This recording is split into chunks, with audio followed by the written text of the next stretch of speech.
أعوذ بالله من الشيطان الرجيم بسم الله الرحمن الرحيم الحمد لله الرحمن الرحيم علم القرآن خلق الإنسان علمه البيان وأشهد أن لا إله إلا الله وحده لا شريك له الذي أنزل القرآن لهداية الناس وبينات من الهدى والفرقان وأشهد أن سيدنا ونبينا محمدا عبده ورسوله سيد ولد عدنان صلى الله عليه وعلى آله وجميع أصحابه ومن تبعهم بإحسان وباعتدال وبإنصاف إلى يوم الدين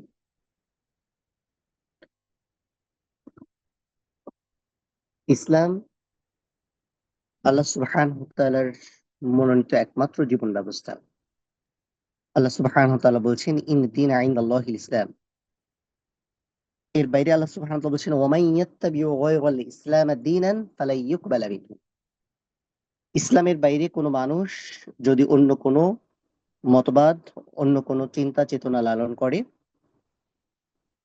নিঃসন্দেহে এটা আল্লাহ সুবহানাহু ওয়া তাআলার কাছে কখনোই গ্রহণযোগ্য হবে না।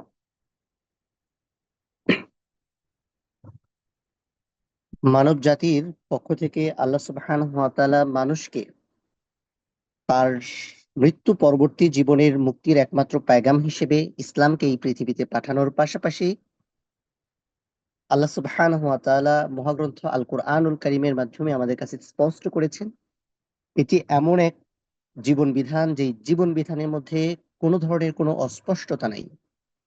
এই জন্য ইসলামের বিশ্বাস এবং চেতনা হচ্ছে স্বচ্ছ, ক্রিস্টাল ক্লিয়ার। আদর্শ এবং নীতি একেবারে নির্মল।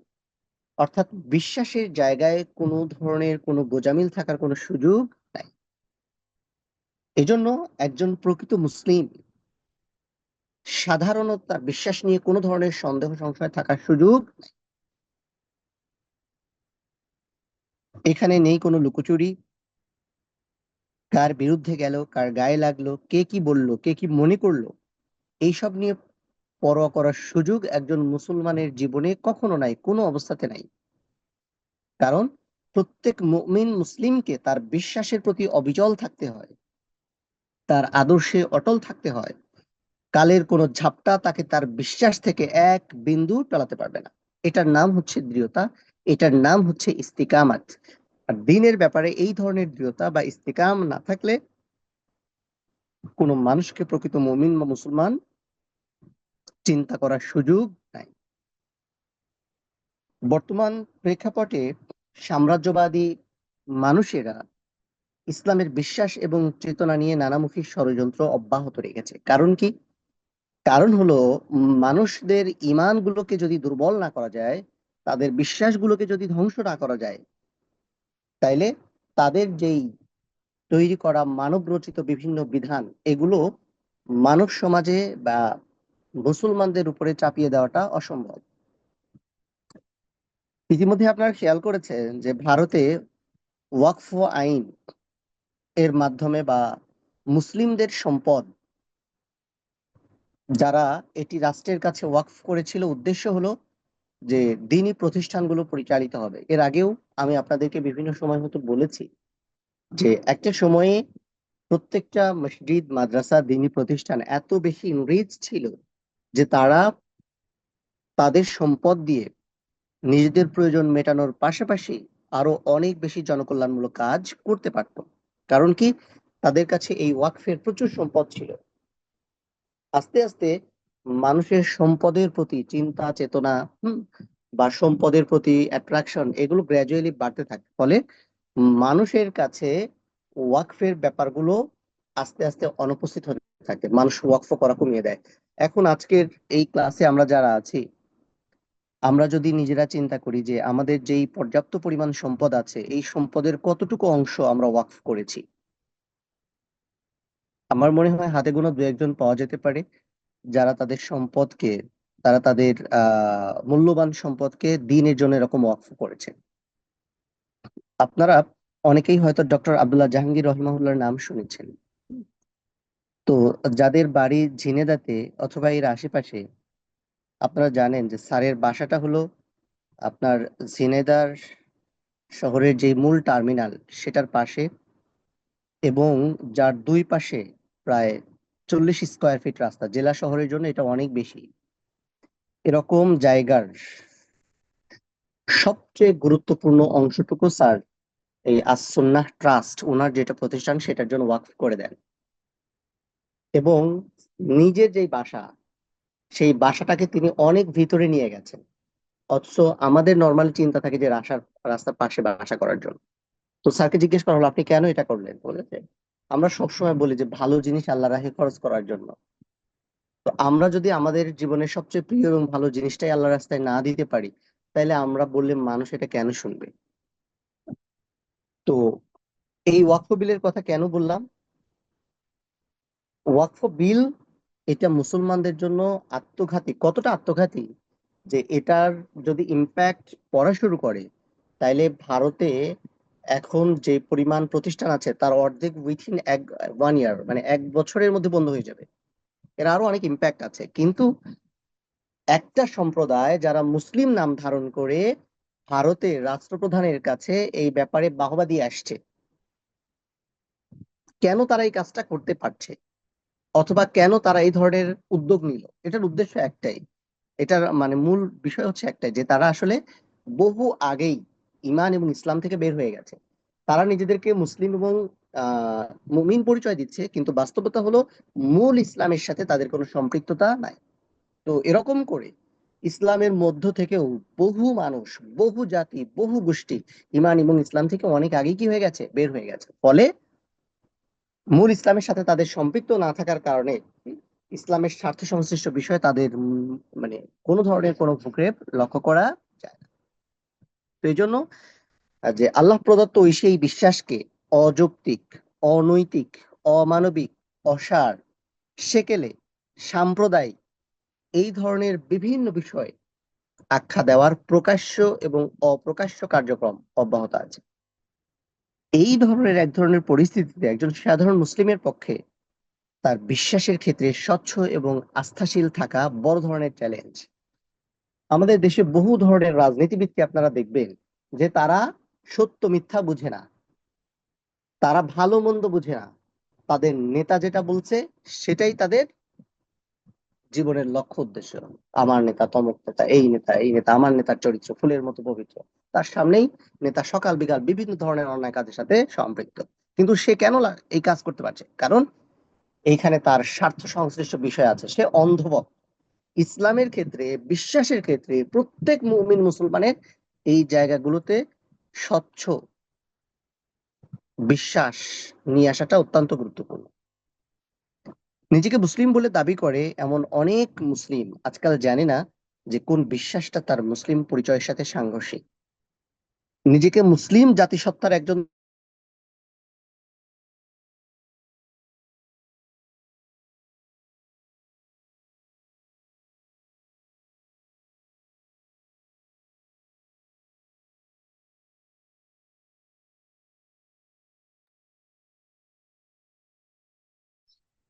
শোনা যাচ্ছে না তো।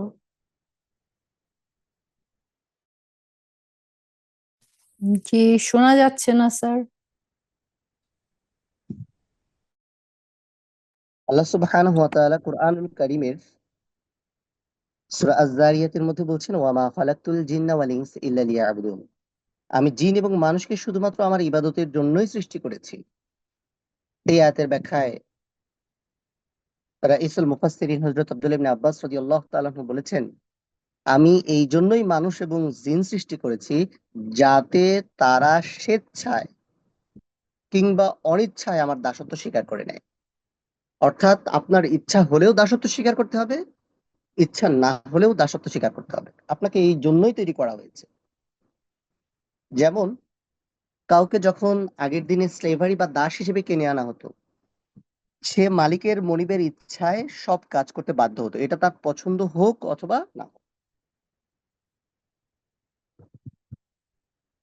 কেমন? এই জন্য আমরা আমাদের আকীদা এবং মানহাজকে সবসময় নিরাপদ রাখতে হবে। যে কোনো পরিস্থিতিতে নিজেদের যে বিশ্বাস, এই ব্যাপারটাতে আমাদের কি করতে হবে? স্বচ্ছ থাকতে হবে। দেখেন, পৃথিবীতে ঈমান এবং ইসলাম নষ্ট করার জন্য, ধ্বংস করার জন্য বিভিন্ন সময় বিভিন্ন গোষ্ঠীর উপদ্রব হয়েছে। পাশ্চাত্য সভ্যতা কখনো কখনো মুসলমানদের মধ্যে একটা গ্রুপ তৈরি করে মুসলমানদের মধ্যে নানান ধরনের বিভক্তি তৈরির চেষ্টা করেছে। মুসলমানদের আকীদা এবং বিশ্বাসকে নষ্ট করার জন্য তারা ট্রেন আপ কিছু মানুষকে মুসলিম কমিউনিটিতে ছেড়ে দিয়েছে। তারা তাদের মেয়েদেরকে বিভিন্নভাবে প্রশিক্ষিত করে মুসলিম স্কলারদের সাথে বিবাহ দিয়ে তাদের বিশ্বাসের জায়গাগুলোকে নষ্ট করেছে। আর নিজেদের তৈরি, নিজেদের মতো করে ইসলামের বুঝ পড়াকে তৈরি করে দিয়ে তারা নামধারী কিছু মানুষকে ইসলামিক স্কলার সাজিয়ে মুসলিম কমিউনিটিতে পাঠিয়েছে। এই ধরনের বহু চিন্তা চেতনা মুসলিম কমিউনিটিতে, বহু ধরনের কাজ মুসলিম কমিউনিটিতে তারা করেছে। তো এই জন্য এই সব জায়গা থেকে বের হয়ে আসার জন্য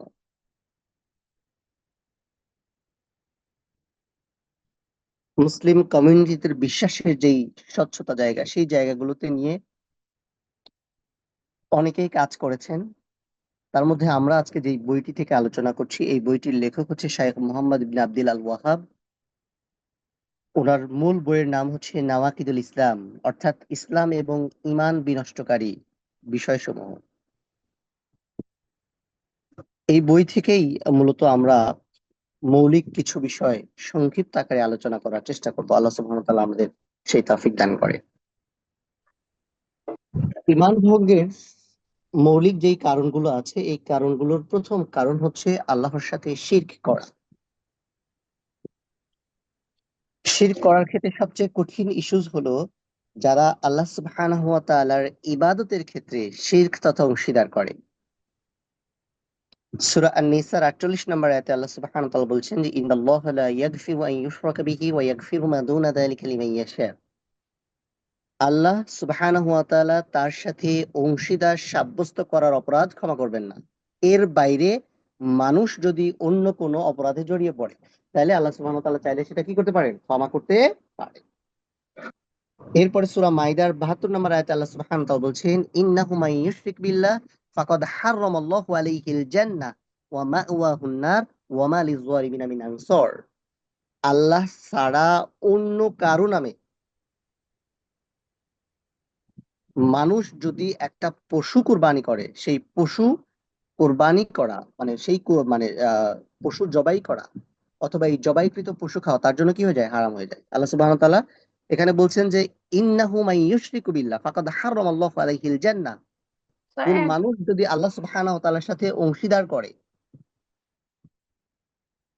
শিরক করে, আল্লাহ সুবহানাহু ওয়া তাআলার সাথে সাথে তার জন্য জান্নাতকে হারাম করে দেন। ওয়া মা'ওয়াহুন নার, এবং তার জায়গাটাকে জাহান্নাম নিশ্চিত করেন। ওয়া মা লিয-যালিমিনা মিন আনসার। আর জালিমদের ক্ষেত্রে কোন ধরনের কোনো সাহায্যকারী নাই। প্রশ্ন আসে যে আমাদের সামনে এই আলোচনা কেন? আমরা তো আসলে শিরকের মতো বিষয়গুলোর সাথে কোনোভাবেই সম্পৃক্ত না। দেখেন, আল্লাহ সুবহানাহু ওয়া তাআলার অবাধ্যতার মধ্যে সবচেয়ে বড় অপরাধের নাম হলো শিরক। অপরাধের দৃষ্টিকোণ থেকে এটিকে সবচেয়ে আগে নিয়ে আসার অর্থ হলো যে ঈমান বিধ্বংসী যতগুলো কাজ আছে এর মধ্যে শিরকটা সবচেয়ে বড়। শিরকের নাই কোনো কাফফারা, নাই কোনো ক্ষতিপূরণের ব্যবস্থা। তওবা করে নতুন করে ঈমানকে নবায়ন করাই হচ্ছে এর একমাত্র ব্যাপার। আল্লাহ সুবহানাহু ওয়া তাআলা কুরআনুল কারীমের সূরা আনামের মধ্যে বলছেন আল্লাযীনা আমানু ওয়া লাম ইয়ালবিসু ঈমানাহুম বিযুলমিন উলাইকা লাহুমুল আমনু ওয়া হুম মুহতাদুন। যারা ঈমান এনেছে এবং যারা নিজেদের ঈমানকে কোনো জুলমের সাথে জড়ায় ফেলে নাই, তাদের জন্যই আছে কেবল সেফটি, সিকিউরিটি, আর তারাই হচ্ছে হেদায়েত প্রাপ্ত। কোন ধরনের জুলুম? আল্লাহ সুবহানাহু ওয়া তাআলা কোরআনুল কারীমের মধ্যে বলছেন ইন্নাশ শিরকা লা যুলমুন আযীম। শিরকটা হচ্ছে সবচেয়ে বড় জুলুম। শিরকটা হচ্ছে সবচেয়ে বড় জুলুম।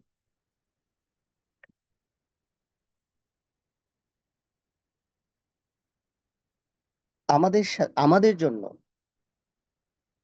শিরকের যেই বিষয়গুলো সম্পৃক্ত হওয়া খুবই সহজ, সেটি হলো যে ইবাদতের ক্ষেত্রে কাউকে মাধ্যম বানানো। ইবাদতের ক্ষেত্রে কাউকে মাধ্যম বানানো। আল্লাহ সুবহানাহু ওয়া তাআলা ছাড়া অন্য কেউ কোনো মানুষকে কিছু দিতে পারে, অন্য কারো মানুষের চাহিদা পূরণ করার ক্ষমতা আছে, এই ধরনের চিন্তা চেতনা প্রকাশ করা, এটা শিরকের অন্তর্ভুক্ত।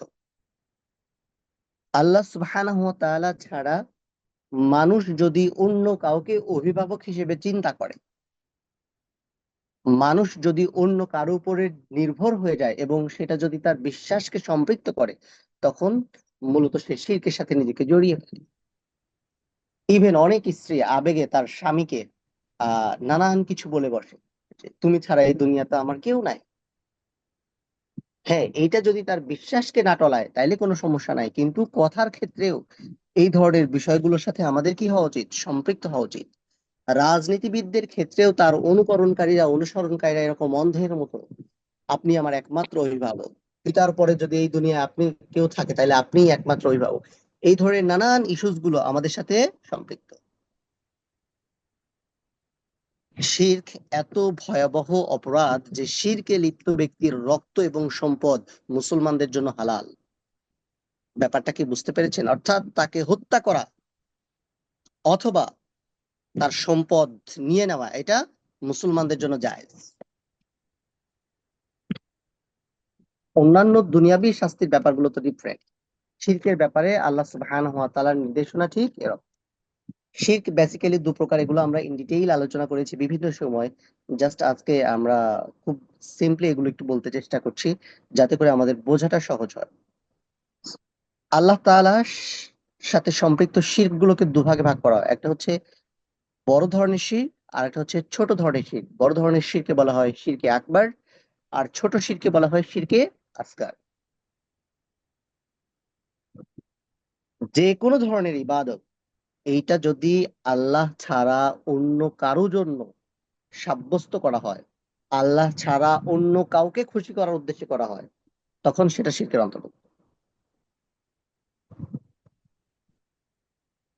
মানুষ মাজারগুলোতে বিভিন্ন কিছু মানত করে, কখনো কখনো পীরের নামে তার এই মানতকৃত পশুগুলাকে জবাই করে, পীরের জন্য এগুলো ওয়াকফ করে। হ্যাঁ, নানান ধরনের এই যে কাজগুলো আছে, কেউ কেউ কবরবাসী জিন বা শয়তানের ক্ষতি থেকে বাঁচতে তাদের নামে জবাই করে।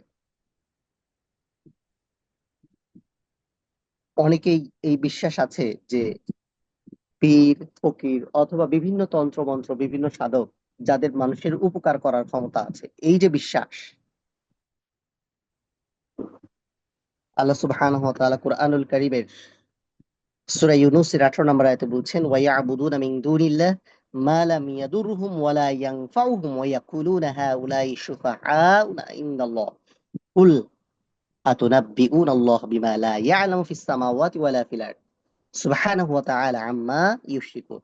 তারা আল্লাহর পরিবর্তে এমন কিছুর উপাসনা করে যা তাদের ক্ষতি এবং উপকার কিছুই করতে পারে না।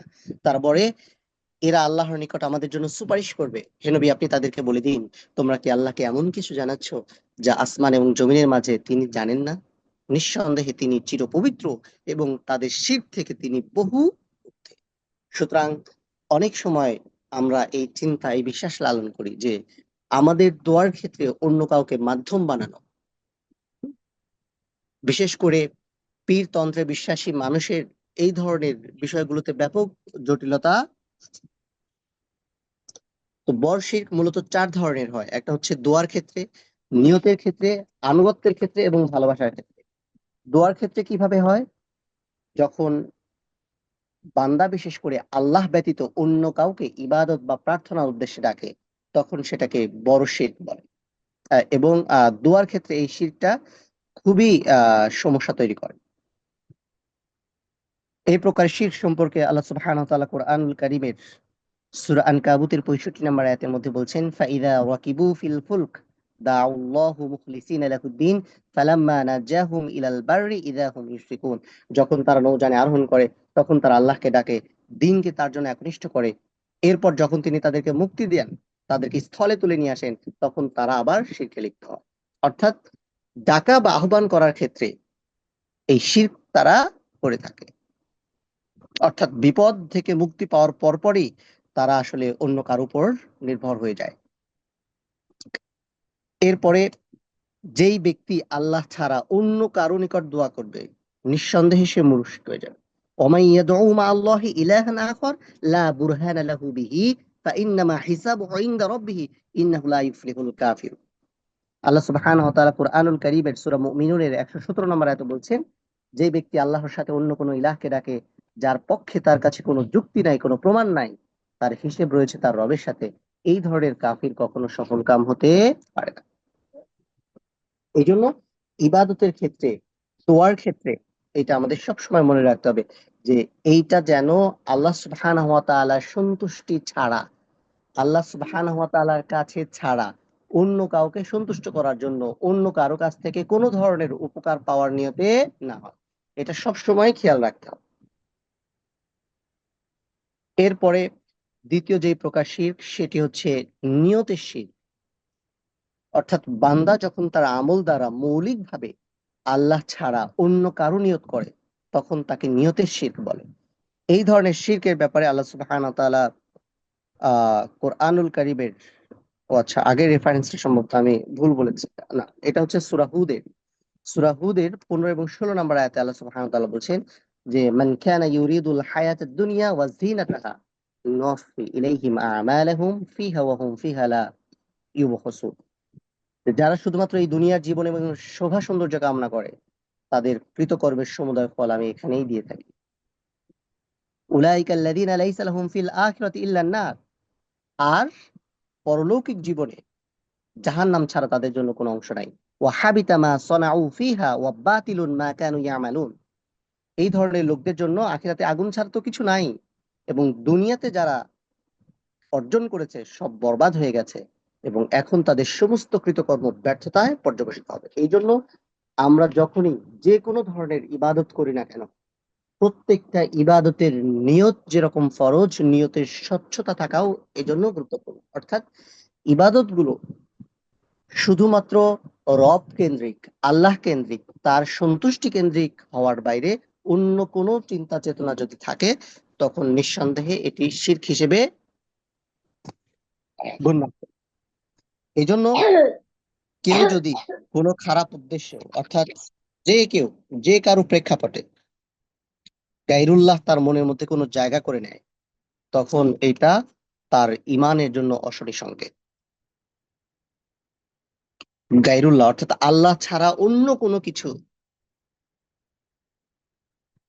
এবং দেখেন আমরা আমাদের এই বিশ্বাসগত জায়গাগুলোতে কতটা দুর্বল যে আমরা আমাদের জীবনের যে কোনো লক্ষ্য নির্ধারণ করার ক্ষেত্রে সব সময় দুনিয়াটাকে প্রিফার করি। সব সময়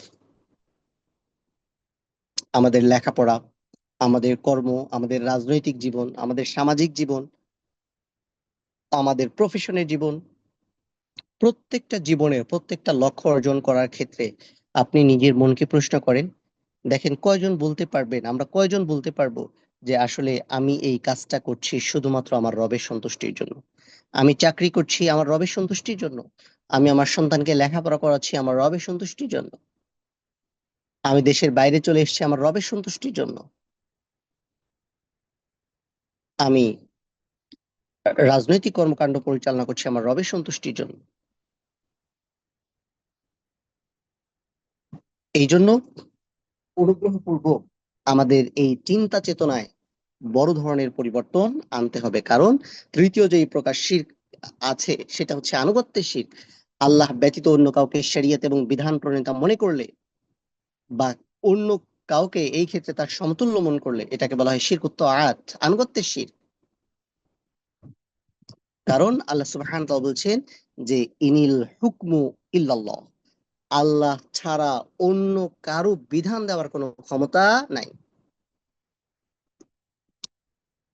সূরা শুরার 21 নম্বর আয়াতে আল্লাহ সুবহানাহু ওয়া তাআলা বলছেন এইসব লোক কি আল্লাহর এমন কোন শরীককে বিশ্বাস করে যে এদের মতো দিনের মতো এমন একটি পদ্ধতি নির্ধারণ করে দিয়েছে যার অনুমোদন আল্লাহ দেন নাই।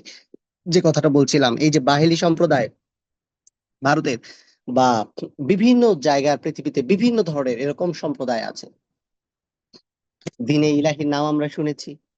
তো এই ধরনের বিকৃত মানুষের মন গড়া চিন্তা চেতনা এখন আবার এই সরকারের আরেকটি তত্ত্ব বহুত্ববাদ, হ্যাঁ, এই যে এই সব নামে যাই হোক, ইসলামের বাইরে যেটাই করুক যেই করুক, এই ব্যাপারগুলোতে আমাদের স্বচ্ছতা থাকতে হবে, আমাদের কনসেপ্ট গুলো ক্লিয়ার থাকতে হবে।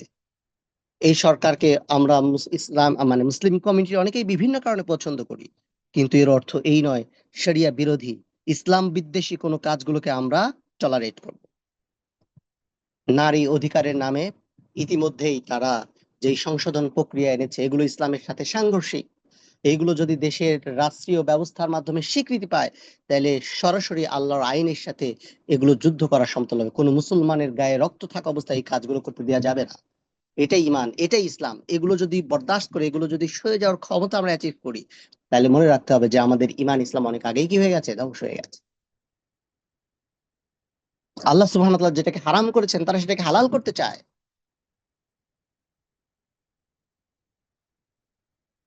মিরাসের ক্ষেত্রে যে বিধান আল্লাহ সুবহানাহু ওয়া তাআলা দিয়েছেন, সেই বিধানে তারা পরিবর্তন আনতে চায়।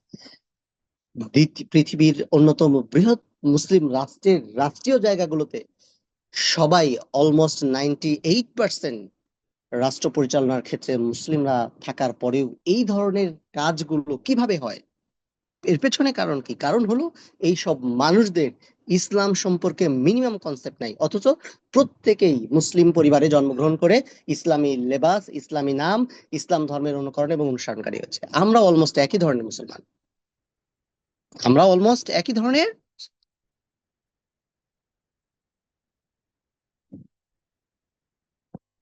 এই জন্য এই বড় বড় প্রত্যেকটা বিষয় নিয়ে ইনশাআল্লাহ আমরা সময় পেলে আমরা ইন ডিটেইল আলোচনা করতে চেষ্টা করব। সর্বশেষ যেটি বলি সেটি হলো ভালোবাসার শেষ। আল্লাহকে যেমন ভালোবাসা উচিত, কিংবা তার চেয়ে বেশি বা অন্য কাউকে এই ধরনের ভালোবাসা। অমিনান নাস মান ইয়াত্তাখিযু মিন দুনিল্লাহ আনদাদান ইউহিব্বুনাহুম কাহুব্বিল্লাহ ওয়াল্লাযীনা আমানু আশাদ্দা হুব্বান লিল্লাহ। কিছু লোক আল্লাহ ছাড়া অন্যদেরকে সমকক্ষ বা প্রতিপক্ষ দাঁড় করায় এবং তাদেরকে এমন ভাবে ভালোবাসে যেমন ভাবে আল্লাহকে ভালোবাসা উচিত। অথচ ইমানদাররা আল্লাহকে সবচেয়ে বেশি ভালোবাসে। এখন এই প্রশ্ন যদি আমি আপনাদেরকে করি, আপনি আসলে কাকে বেশি ভালোবাসেন? আপনি আপনার মনকে একটু এখনই প্রশ্ন করেন যে আপনার হৃদয়ে সবচেয়ে বেশি ভালোবাসার জায়গা কে দখল করে আছে। আপনাকে আমি প্রশ্ন করলে সরাসরি বলবেন যে নিঃসন্দেহে আমি আল্লাহ সুবহানাহু ওয়া তাআলাকে বেশি ভালোবাসি। এইটা হচ্ছে এই মানে বর্তমান সময়ের সবচেয়ে বড় হিপোক্রেসি, সবচেয়ে বড় হিপোক্রেসি। তার মানে হচ্ছে আপনি যদি বলে থাকেন যে আপনি আল্লাহকে ভালোবাসেন, দেন আস্ক ইউরসেলফ, আপনি নিজেকেই প্রশ্ন করেন যে আপনি আল্লাহর জন্য কি করেছেন, আর নিজের জন্য, এই পৃথিবীর জন্য, এই পৃথিবীর সাথে সম্পৃক্ত কাজের সাথে কাজের জন্য নিজে কি করেছেন। সো ডক্টর ওস্তাদ নোমান আলী খানের মতো বলতে হয় যে আপনার লাইফের শর্ট টার্ম গোল, আপনার লাইফের লং টার্ম গোল কি ছিল, এগুলো নির্ধারণ করার ক্ষেত্রে আপনার হৃদয়ে আল্লাহর ভালোবাসা ছিল কিনা। সবাই বলে কুল হু আল্লাহু আহাদ। সময় পেলে নোমান আলী খানের এই সূরা ইখলাসের তাফসীরটি শুনবেন, 5 মিনিট 7 মিনিটের একটা তাফসীর আছে। কুল হু আল্লাহু আহাদ সব সময় বলছি, সব সময় 5 ওয়াক্ত ফরজ সালাতের পরে মিনিমাম, তাই না? সকাল সন্ধ্যায় দিনে 7 বার কমপক্ষে কোনো নামাজে যদি তিলাওয়াত নাও করে থাকি, তো কুল হুয়াল্লাহু আহাদের ফিলিংস কি? আপনি বলছেন আল্লাহ এক অদ্বিতীয়, তার মানে in your heart Allah is only one. ওই জায়গায় এমন কেউ থাকতে পারবে না ওয়ালাম ইয়াকুল্লাহু কুফুয়ান আহাদ, যে আপনার সমকক্ষ। কিন্তু আছে কি কেউ? না, কিচ্ছু নাই। আপনার জীবনের লেখাপড়ার উদ্দেশ্য, আপনার পরিবার পরিজন, বা আপনার জীবনের অর্থনৈতিক কর্মকাণ্ড, আপনার জীবনের যেই টার্গেট, যা কিছু আছে না কেন, সব জায়গায় দেখবেন খুঁজলে ওইখানে আল্লাহ সুবহানাহু ওয়া তাআলা নাই। তাহলে আমি যে আল্লাহকে ভালোবাসি, অথবা আমার ইমানের জন্য যে এটা জরুরি, এই জায়গা থেকে আমরা শূন্য। সুতরাং সারা দিন রাত ইবাদত বন্দেগী করে কপালে দাগ ফেলে দিলে আলটিমেটলি এর কি অর্থ আছে? এর কি অর্থ আছে? কোন অর্থ নাই।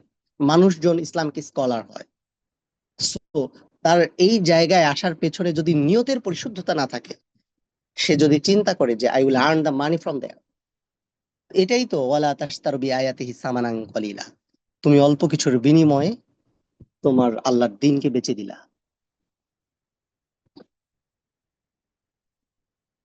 এই জন্য আল্লাহ রসুল সাল্লাল্লাহু আলাইহি ওয়াসাল্লাম বলছেন, লা ইউমিনু আহাদুকুম হাত্তা আকুনা হাব্বা ইলাইহি মিন ওয়ালিদিহি ওয়া ওয়ালাদিহি ওয়ান নাসি আজমাইন।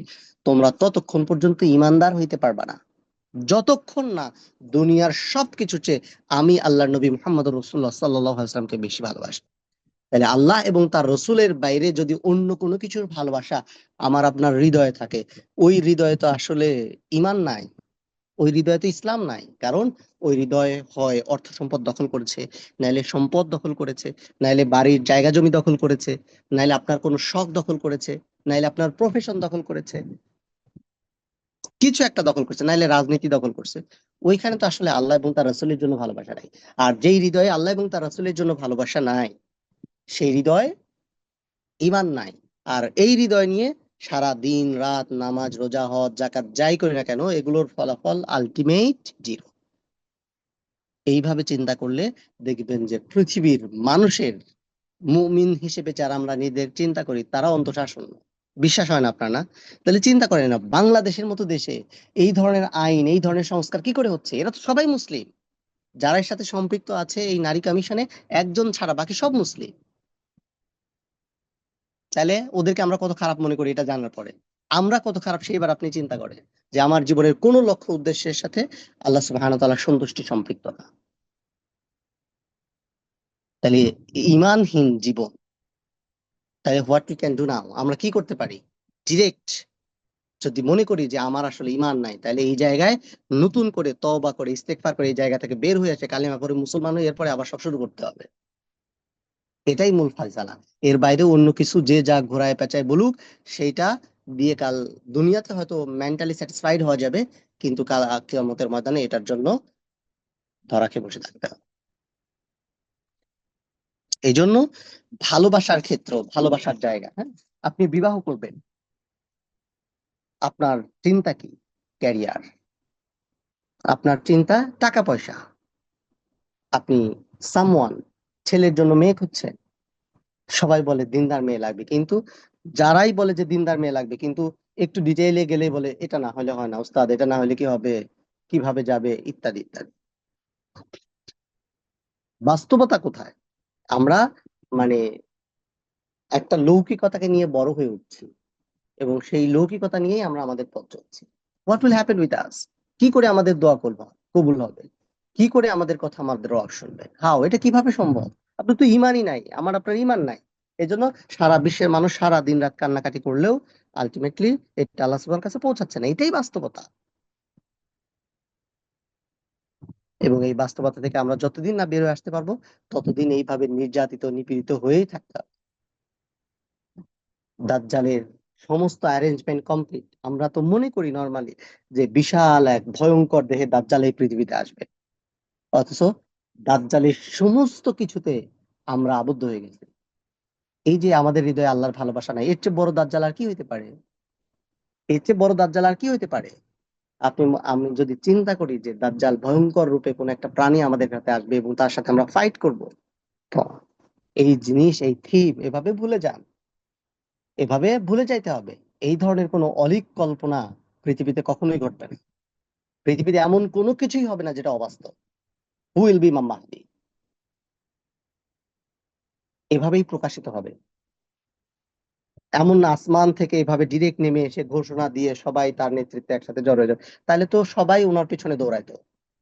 আপনার আমল দিয়েই আপনি আপনার নেতা খুঁজে নেবেন, আর যিনি সত্যিকারের নেতা হবেন তাকেই আল্লাহ সুবহানাহু ওয়া তাআলা ইমাম মাহদী ওনাকে ওইভাবেই আল্লাহ সুবহানাহু ওয়া তাআলা পৃথিবীতে পাঠাবেন, উনি ওইভাবেই প্রিপেয়ার থাকবেন। এরকম আজগবি অলৌকিক কোনো কিছু ঘটবে না পৃথিবীতে। আজগবি অলৌকিক কোনো কিছু ঘটবে না, ঘটলে তাহলে সব আমাদের মতো নামধারী সব মুসলমান তার পেছনে ছুটতো। নো, এরকম হবে না। যারা ইমান এবং ইসলামের পরীক্ষা দিয়ে এই জায়গায় টিকে আছে, তারাই উনার অনুকরণ এবং অনুসরণ করবে, এবং they will work for that also. শুধু অনুকরণ এবং অনুসরণের মধ্যে তারা সম্পৃক্ত থাকবে না, তারা এইভাবে এই রাস্তায় কি করতে থাকবে? স্ট্রাগল করতে থাকবে। এই জন্য ভালোবাসার জায়গাগুলো সবসময় স্বচ্ছ পরিষ্কার রাখতে হবে।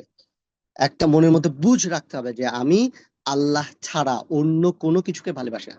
হতে পারে আমার হাজবেন্ড, হতে পারে আমার সন্তান, হতে পারে আমার বাবা মা, হতে পারে আমার সম্পদ, হতে পারে আমার পছন্দের বাড়ি, হতে পারে আমার পছন্দের নারী, হতে পারে আমার পছন্দের গাড়ি। হম আল্লাহ সুবহানাহু ওয়া তাআলার বাইরে কোনো কিছুই আমার কাছে আমার পছন্দের জন্য কি প্রায়োরিটি পাবে না। দেন আপনি আল্লাহ সুবহানাহু ওয়া তাআলার জন্য কিছু করতে পারবেন, আদারওয়াইজ এটা সম্ভব না। ডিসিশন নেবেন, দিনের জন্য কিছু করবেন, সন্তান আটকে যাবে, সন্তানের চিন্তা আটকে যাবে, স্বামীর চিন্তা আটকে যাবে, ক্যারিয়ারের চিন্তা আটকে যাবে, প্রভাব প্রতিপত্তির চিন্তা আটকে যাবে, খ্যাতির চিন্তা আটকে যাবে, রাজনীতিবিদের চিন্তা আটকে যাবে, সবকিছু আটকেই যাবে। কারণ আপনার হৃদয়ে আসলে আল্লাহর পরিবর্তে অন্য কিছুর ভালোবাসা বেশি হয়ে গেছে। আর যেই হৃদয়ে অন্য কিছুর ভালোবাসা বেশি, সেই হৃদয়ে তো আসলে ইমান ইসলাম থাকার কোনো সুযোগ নাই। এজন্য কিছু বিষয় মাথায় রাখতে হবে। একটা হলো আল্লাহর ভালোবাসা, আখিরাতের শাস্তি থেকে মুক্তি পেতে এবং সফলতা লাভ করতে এটা যথেষ্ট না।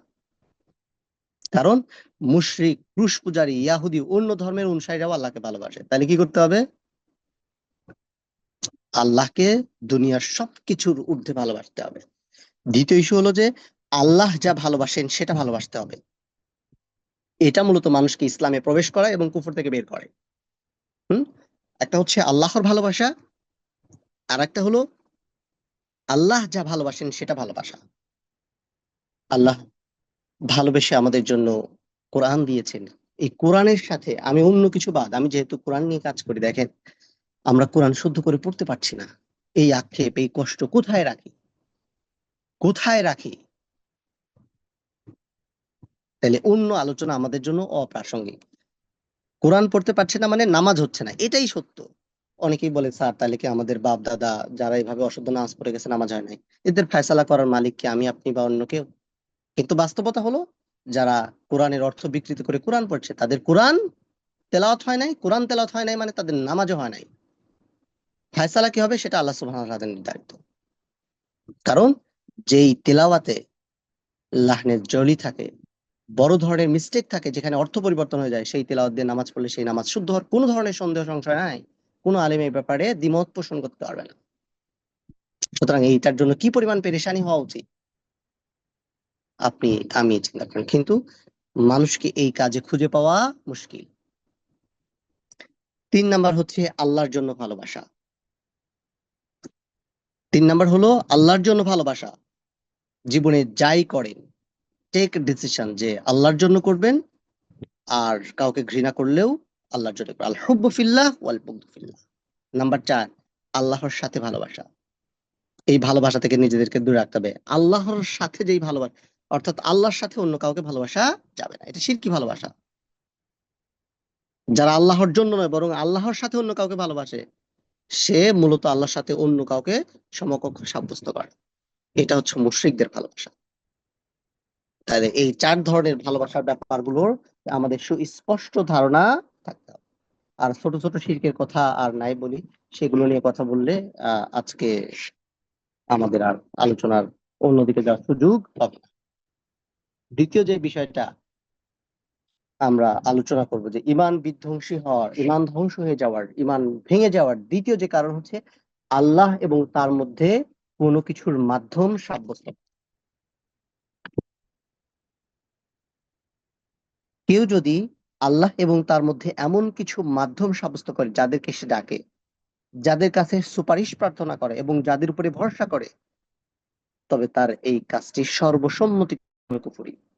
কুরাইশ যারা ছিল, কুরাইশ কাফেররা মূলত এই পন্থায় আল্লাহর সাথে কুফরি করত। তারা আল্লাহর মাঝে এবং তাদের মাঝে কিছু মাধ্যম নির্ধারণ করে নিয়েছিল। তারা বিশ্বাস করত যে সেগুলো আল্লাহর নৈকট্য তাদেরকে দান করবে, আল্লাহর কাছ থেকে তাদেরকে কিছু নিয়ে এসে দিবে। মা না'বুদুহুম ইল্লা লিয়ুকাররিবুনা ইলাল্লাহি যুলফা। যে তোমরা আল্লাহর ইবাদত, আমরা আল্লাহর ইবাদত, আমরা তাদের ইবাদত শুধু এই জন্য করি যে তাদের মাধ্যমে ইলাল্লাহি যুলফা, আমরা আল্লাহর নৈকট্য অর্জন করতে পারবো। অর্থাৎ আমরা তাদের নৈকট্য অর্জন করার চেষ্টা করি না, আমরা তাদের ইবাদত করি। উদ্দেশ্য কি? তারা আমাদেরকে আল্লাহর নৈকট্য এনে দিবে। কি করে দিবে? আমাদের আল্লাহর নৈকট্য এনে দিবে। ওয়ায়াবুদুনা মিন দুনিল্লাহি মা লা ইয়াদুরুহুম ওয়া লা ইয়ানফাহুম ওয়া ইয়াকুলুনা হাউলাই শুফাআউনা, যেটা আগেও বলেছি। কুরআনুল কারীমে আল্লাহ সুবহানাহু ওয়া তাআলা সূরা সাবার 22 এবং 23 নম্বর আয়াতে একই কথা বলছেন যে আপনি বলুন, আল্লাহর পরিবর্তে তোমরা যাদেরকে উপাস্য বলে দাবি করো তাদেরকে রাখো। আসমান এবং জমিনের মাঝে তারা অনু পরিমাণ বস্তুর মালিকানাও তাদের নাই। আসমান ও জমিনে না আছে তাদের কোনো অংশ, আর তাদের মাঝে না আছে কেউ তার সাহায্যকারী। সুতরাং তাদের নিকট কোনো ধরনের কোনো সুপারিশ কাজে আসবে না। ওয়ালা তানফাউ শাফাআতু ইনদাহু ইল্লা লিমান আযিনা লাহু। আল্লাহ সুবহানাহু ওয়া তাআলা অনুমতির বাইরে কোনো ধরনের কোনো মানুষের শাফাত বিন্দুমাত্র কোনো কাজে আসবে না। পীর সাহেব বাবা তো অনেক দূরের ব্যাপার। কোন নবী এবং রসুলকেও যদি আল্লাহ সুবহানাহু ওয়া তাআলা শাফাতের পারমিশন না দেন, তাহলে তারাও শাফাত করার ক্ষমতা রাখবেন।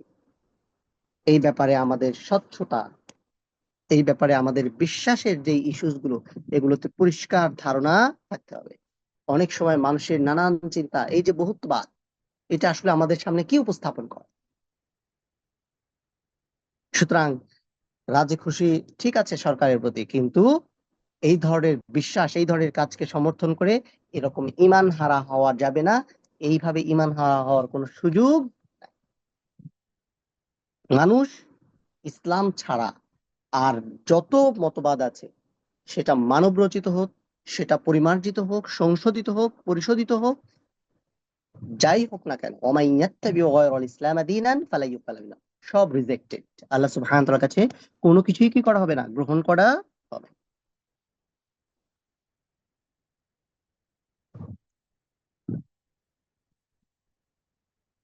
আল্লাহ সুবহানাহু ওয়া তাআলার বর্ণনা অনুযায়ী এবং রাসূল সাল্লাল্লাহু আলাইহি ওয়াসাল্লামের সুন্নাহ অনুযায়ী সুপারিশগুলো দুই ভাগে বিভক্ত। একটা হচ্ছে নেতিবাচক সুপারিশ। এটি সেই ধরনের সুপারিশ যা গায়রুল্লাহর নিকট এমন সব ক্ষেত্রে করা হয় যার ক্ষমতা তার নাই।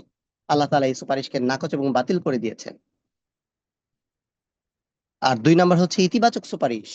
এটি সেই ধরনের সুপারিশ যার অনুমতি আল্লাহ তাআলা দিয়েছেন। এটি শুধুমাত্র আল্লাহর নিকট কামনা করা যায়। ঈমান এবং তাওহীদের অধিকারীদের জন্য এই সুপারিশটি বিশ্বায়িত। দুই শর্তে আল্লাহ সুবহানাহু ওয়া তাআলা এটিকে সাব্যস্ত করছেন। একটা হচ্ছে আল্লাহর অনুমতি সাপেক্ষে সুপারিশকারী সুপারিশ করবে। আল্লাহ সুবহানাহু ওয়া তাআলা কোরআনুল কারীমের মধ্যে বলছেন, আমরা যেটা সবসময় পড়ি, আয়াতুল কুরসির মধ্যে মান যাল্লাযী ইয়াশফাউ ইনদাহু ইল্লা বিইজনিহি। আর আরেকটা হচ্ছে সুপারিশপ্রাপ্ত ব্যক্তির প্রতি আল্লাহর সন্তুষ্টি থাকবে। আল্লাহ সুবহানাহু ওয়া তাআলা বলেন, ওয়ালা ইয়াশফাউনা ইল্লা লিমান ইরতাদা। আল্লাহ যার প্রতি সন্তুষ্ট থাকবেন, তার জন্যই শুধু তারা সুপারিশ করতে পারবে। অর্থাৎ সুপারিশ যারে তারে করা যাবে না। হ্যাঁ, আমরা অনেক সময় বলি যে একজন হাফেজ ৭০ জন জাহান্নামী লোকের সুপারিশ করে নিয়ে জান্নাতে নিয়ে যেতে পারবে। হ্যাঁ, এই কথাগুলো হচ্ছে মন গড়া কথা, এগুলো হচ্ছে মূর্খের কথা।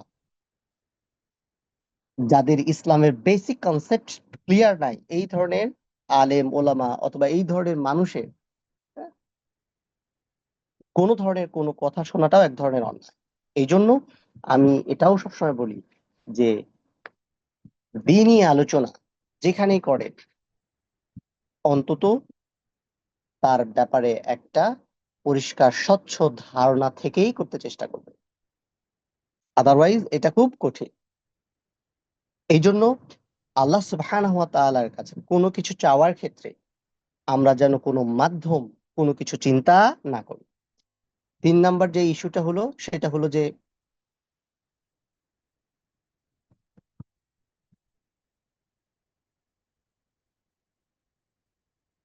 আচ্ছা, এখানে একটু মিস্টেক হয়ে গেছে সম্ভবত। ৩ নাম্বার যেটা হলো কাফিরকে কাফির না বলা। তাওহীদ দুইটা বস্তুর সমন্বয়ে তৈরি। একটা হচ্ছে তাগুতকে অস্বীকার করা, আর একটা হচ্ছে আল্লাহকে বিশ্বাস করা। তাওহীদের যেই কালিমা লা ইলাহা ইল্লাল্লাহ, এটার অর্থ হচ্ছে এটা। তার মানে আগে আপনাকে তাগুতকে অস্বীকার করতে হবে, এরপরে আপনি আল্লাহকে বিশ্বাস করবেন। আল্লাহকে বিশ্বাস করে তাগুতকে মিক্সড করে জীবন পরিচালনা করা, এইটা আরেক ধরনের হিপোক্রেসি। যে ব্যক্তি মুশরিকদেরকে কাফির বলল না, কিংবা তাদের কুফরির ক্ষেত্রে সন্দেহ পোষণ করলো, কিংবা তাদের মতবাদকে সঠিক মনে করলো, সে আবার কুফরি করলো। অর্থাৎ আহলে কিতাব, মুশরিক, ধর্মত্যাগী, মুরতাদ, অন্যান্য শ্রেণী যাদেরকে আল্লাহ কাফির বলেছেন, তাদের কাফির জানা আবশ্যক। এটা তাওহীদের জন্য খুবই গুরুত্বপূর্ণ বিষয়।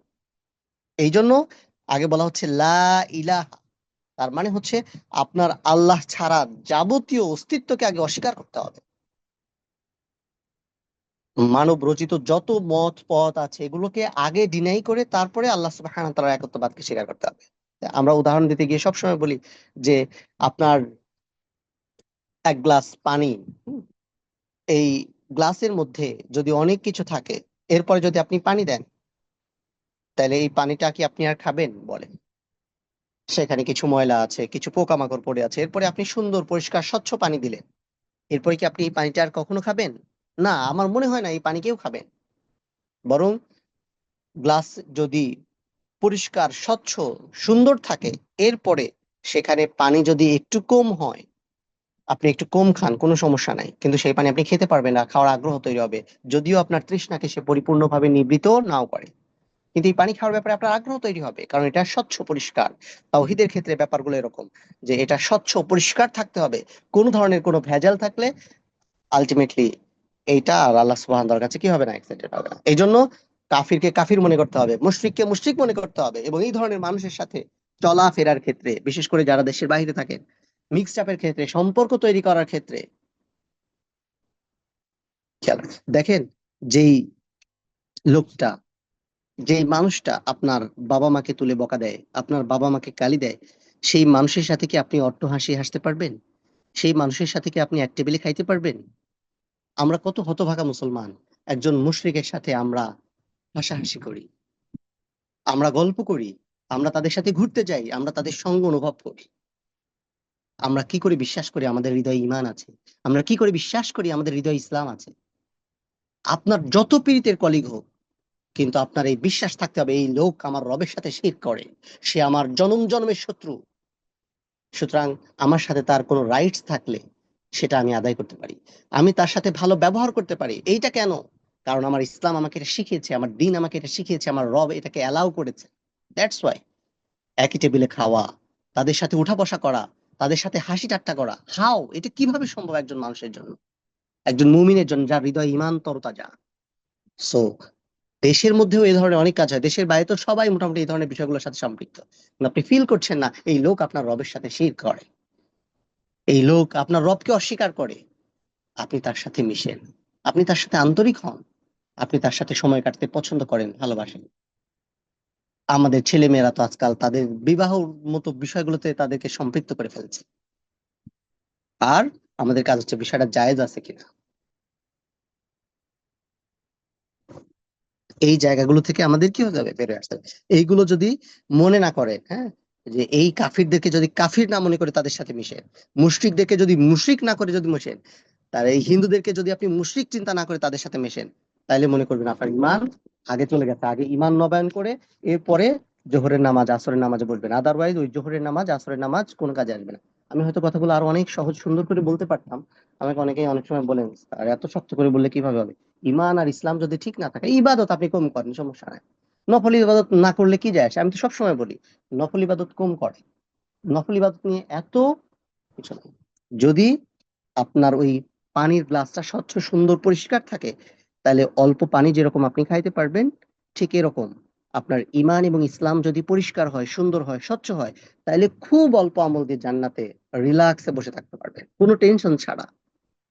কিন্তু ইমান ইসলাম যদি প্রশ্নবিদ্ধ হয়ে যায়, তাহলে রাতের হাজারো রাতের তাহাজ্জুদ, it will not work for you, আপনার জন্য কাজ করবে না। দিনের পর দিন কোরআন তেলাওয়াত, it will not for you, এটা আপনার জন্য কোনো, ইট উইল নট রিকমেন্ড, এটা আপনার জন্য সুপারিশও করবে না, কিছুই করবে না। এই জন্য কাফিরকে কাফির মনে করতে হবে, মুশরিককে মুশরিক মনে করতে হবে, আহলে কিতাবকে আহলে কিতাব মনে করতে হবে, নাস্তিকদেরকে নাস্তিক মনে করতে হবে। তাদের নীতি নৈতিকতা মানে এভাবেই বলতে হচ্ছে, নাস্তিকদের নীতি নৈতিকতা কত কঠিন। দেখেন এই নারী কমিশনের সদস্যরা, এরা মুসলিম, কিন্তু ইসলামের ব্যাপারে দেখেন সবাই একমত। তো ইসলামের পক্ষে আমরা একমত হইতে পারছি না, আমরা কত হতভাগা মুসলিম, আমরা কত হতভাগা মুসলিম। ওরা সবাই এক জায়গায়, সব এক সুরে গাথা, তাদের এজেন্ডা, তাদের চিন্তা চেতনা, তাদের মন মানসিকতা সেম, কিন্তু আমরা পাঁচজন মানুষ একসাথে হয়ে একই কাজ করতে পারছি না। আমাদের জন্য এটা কত কষ্টের। একজন মুসলমান আর একজন মুসলমানকে কোরআনের ক্লাসে দাওয়াত দিলে বলে, ভাই এটা এই বিষয়টা বললেন, আপনি যা বলেন অন্য কিছু বলেন, আমার এই কথাটা বললেন না। ওর জন্য জাহান্নাম সাথে সাথে কি হয়ে গেছে, ফরজ হয়ে গেছে, ফরজ হয়ে গেছে জাহান্নাম। হ্যাঁ, যে মানুষকে দিনের পথে ডাকার পরে বলে ভাই আমাকে এইদিকে ডাইকেন না, ওর জন্য জাহান্নাম কি হয়ে গেছে, ফরজ হয়ে গেছে। এটাই সত্য।